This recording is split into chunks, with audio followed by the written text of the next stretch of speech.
तो मैं नहीं होता तो तुम जेल चले जाते। जी हां, ये कहना है ट्रंप का नेतन्याहू से। बहुत गुस्से में ट्रंप दिखाई दे रहे थे क्योंकि लेबनान में जिस तरह के हमले लगातार नेतन्याहू और इजराइल कर रहा है उसको लेकर अब ईरान ने कह दिया कि अगर लेबनान में इसी तरह से हमले होंगे तो किसी तरह की कोई बातचीत अब अमेरिका के साथ नहीं होगी।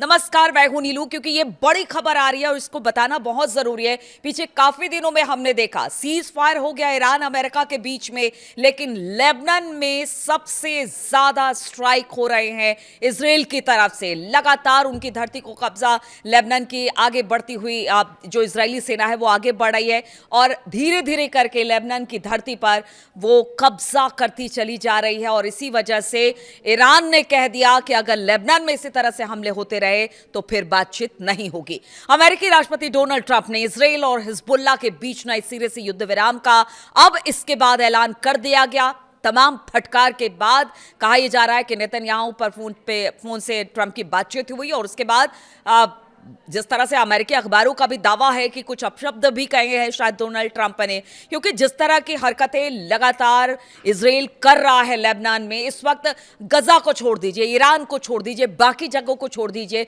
सबसे ज्यादा तबाही अगर कहीं देखने को मिल रही है तो वो है लेबनान। और इसी वजह से अब युद्ध विराम का ऐलान खुद ट्रंप ने किया है। ट्रंप ने सोमवार को इजरायली प्रधानमंत्री बेंजामिन नेतन्याहू के साथ बातचीत के बाद इसकी घोषणा कर दी है, क्योंकि ट्रंप को भी पता है कि अगर लेबनान में हमले नहीं रुके और ईरान ने कह दिया कि अगर बातचीत नहीं होगी तो समझिए स्थिति और खराब होगी।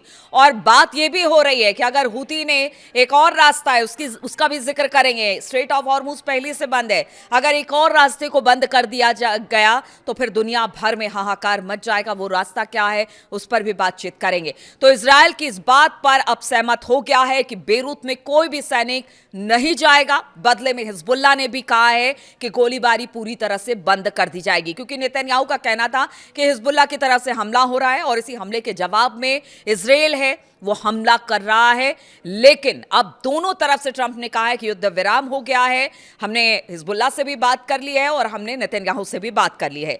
एक अलग बयान में ट्रंप ने कहा कि ईरान के साथ बातचीत तेजी के साथ आगे बढ़ रही है और इसके पहले सोमवार को ईरानी मीडिया ने दावा किया था सीज फायर को लेकर अमेरिका के साथ बातचीत रोक दी गई है, क्योंकि देखिए बातचीत का कोई रास्ता नहीं है। उनका कहना है कि युद्ध विराम है तो हर जगह युद्ध विराम होना चाहिए, क्योंकि अमेरिका और इजराइल ने मिलकर ईरान पर हमला किया था। लेकिन युद्ध विराम अमेरिका और ईरान के बीच में हो गया, लेकिन इजराइल की मंशा और नेतन्याहू की हरकतें कहीं से नहीं रुक रही है और लगातार वहां पर जबरदस्त तरीके से लेबनान की धरती पर हमला हो रहा है। अब तो लोग भी छोड़कर जा रहे हैं, वो तस्वीरें भी सामने आ रही है कि लोगों को लग रहा है कि कहीं ऐसा ना हो कि उनके घर बार सब तबाह हो जाए, वो तबाह हो जाए। और इसी वजह से वो अब धीरे धीरे लेबनान की धरती को छोड़कर निकलते दिखाई दे रहे हैं। लेबनान की स्थिति के बारे में जानकारी देते हुए अमेरिकी राष्ट्रपति डोनाल्ड ट्रंप ने लिखा, इजराइल के प्रधानमंत्री नेतन्याहू के साथ मेरी बहुत अच्छी बातचीत हुई है। उनकी अच्छी बातचीत क्या होती है वे सबको पता है कि किस तरह की बातचीत होती है।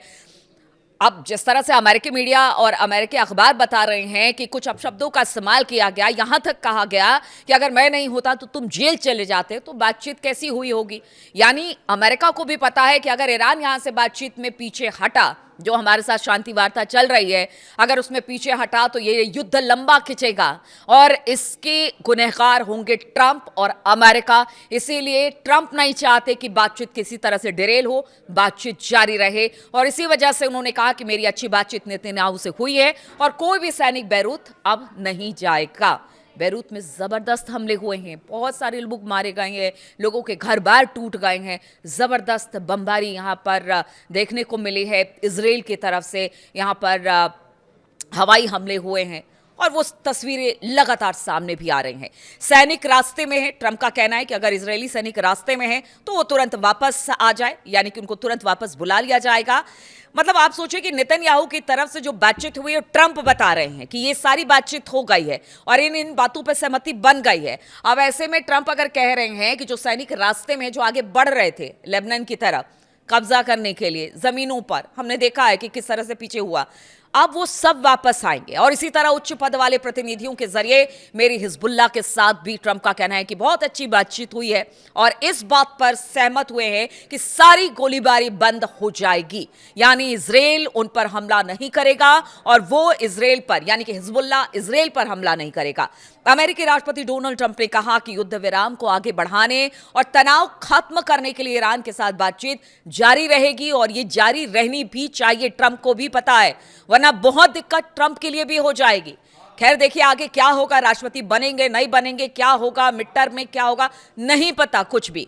लेकिन ट्रंप को भी पता है कि हमेशा इतिहास के पन्नों में ट्रंप वो व्यक्ति हो जाएंगे जो पूरी दुनिया को युद्ध में धकेलने वाले व्यक्ति के तौर पर जाने जाएंगे। और ट्रंप को इस बात का अंदाजा है, इसलिए उन्होंने इजराइल को जबरदस्त तरीके से फटकार लगाई है।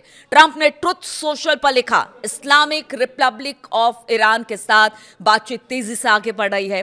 ईरान के अर्ध सरकारी न्यूज एजेंसी तस्नीम ने भी सोमवार को कहा कि तेहरान की बातचीत करने वाली टीम लेबनान पर हमलों की वजह से अमेरिका के साथ मीडिएटर के जरिए मैसेज का लेन देन रोक रही है, यानी अब किसी तरह की बातचीत नहीं होगी अगर इसी तरह से हमले लेबनान पर होते रहे। क्योंकि देखिए इससे पहले भी ईरान लगातार, चाहे वो गजा हो चाहे वो लेबनान हो, हर जगह पर इजराइल के हमले को लेकर वो मुखर रहा है, उसके हमले की मजम्मत करता रहा है।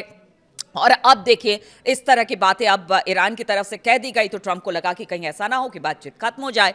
ईरान के सांसद स्पीकर मोहम्मद बाकर गालिबाफ ने धमकी दी है कि अगर लेबनान पर हमले जारी रहे तो अमेरिका के साथ बातचीत रोक दी जाएगी। सोमवार को उन्होंने अपने लेबनानी समकक्ष नबीह बेरी के साथ इजरायली हमलों के संबंध में बातचीत की। एक्स पर एक पोस्ट लिखा, गालिबाफ ने कहा कि अपने भाई लेबनानी सांसद स्पीकर नबीह बेरी के साथ अपनी बातचीत में मैंने इस बात पर जोर दिया है कि अगर लेबनान में जियोनिस्ट शासन यानी कि इजराइल के अपराध जारी रहते हैं तो हम न केवल बातचीत की प्रक्रिया को रोक देंगे बल्कि उनके खिलाफ मजबूती से खड़े भी होंगे। तस्नीम न्यूज ने कहा कि ईरान और रेजिस्टेंस फ्रंट यानी कि यमन, लेबनान और इराक में उनके जो शिया साथी हैं वो इजराइल और उनके समर्थकों को सजा देने के लिए हॉर्मुज स्ट्रेट को पूरी तरह से ब्लॉक करने और बाब अल मंदेब, मैं उसी बात कर रही थी, स्ट्रेट की बात कर रही थी कि अगर हॉर्मुज स्ट्रेट बंद है, बाब अल मंदेब भी बंद हो जाता है तो पूरी दुनिया में हाहाकार मच जाएगा। अब बात हो रही है कि बाब अल मंदेब स्ट्रेट समेत दूसरे फ्रंट्स को सक्रिय करने का एजेंडा अब बनाया गया है। अगर यमन में ईरान के प्रॉक्सी हूती लड़ाई में एक नया फ्रंट खोलते हैं तो एक साफ टारगेट यमन के तट पर बाब अल मंदेब स्ट्रेट होगा और ये एक अहम शिपिंग चोक पॉइंट है, पतला रास्ता है जो स्वेज कैनाल की ओर समुद्री ट्रैफिक को नियंत्रित करता है। ईरान के विदेश मंत्री अब्बास अरागची ने सोमवार को एक्स पर लेबनान में इजरायली ऑपरेशन का जिक्र करते हुए कहा कि एक मोर्चे पर नहीं, सभी मोर्चे पर सीज फायर का उल्लंघन है। किसी भी उल्लंघन के नतीजे के लिए अमेरिका और इजराइल जिम्मेदार होगा। तो आप समझिए कि स्थिति किस तरह की बन गई है। हॉर्मुज स्ट्रेट भी बंद है, अगर बाब अल मंदेब को भी बंद कर दिया गया तो आप सोचिए कि एशिया, यूरोप, अफ्रीका, मतलब हर तरह से दिक्कत आने वाली है। ऐसे में ट्रंप को भी पता है कि अगर इजराइल और नेतन्याहू को नहीं रोका गया तो ये मामला डिरेल हो जाएगा। जिस बातचीत की बात वो ईरान के साथ करते हैं वो मामला पूरी तरह से खत्म हो जाएगा। अगर ईरान अपने पर आ गया और उनके प्रॉक्सी जो है वो सक्रिय हो गए तो फिर स्थिति बिगड़ सकती है। इसलिए उन्होंने नेतन्याहू से बातचीत की है ताकि हर मुद्दे को यही खत्म किया जाए, हिजबुल्लाह इजराइल पर और इजराइल हिजबुल्लाह पर हमला ना करे, लेबनान में और खून खराबा ना हो। अब देखना होगा इसके बाद किस तरह की प्रतिक्रिया ईरान की तरफ से आती है, क्या कुछ होता है, इस पर लगातार मेरी नजर बनी रहेगी। बहुत बहुत शुक्रिया मेरे साथ इस वीडियो में शामिल होने के लिए।